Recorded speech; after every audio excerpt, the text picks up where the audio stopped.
Wah, suara bikang si Mamut keribut. Segala langsung suruh dihakan. Balik puyeng, terbalik puyeng. Mending keluar deh aing lah, parusing. Ndak kemana deh siap peting-peting. Can sebeh emang ulin tisu. Balik maghrib. Aing sebeh mahakan langsung. Ulin si sebeh. Heueuh geus geura lanjut deui ulina, ulah balik sekalian.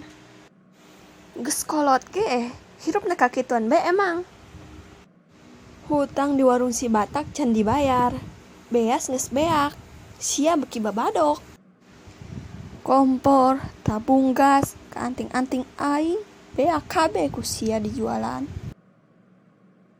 Atusnya mendingan ngajual diri, jeung ngalunaseun hutang. Puyeng-puyeng amat hirup, ah. Salaki edan ngomong senggena congorna bae. Aing mun nyaho bakal kieu. Hayang hirup jeung sia najis. Aduh, geus lah ngaladan semelang geus na aing parusing. Nah, si mabut geus beres ribut jeung bikangna. Balaganahnya lah. Euy, Mod. Aduh, rada teu ngeunah perasaan aing ieu.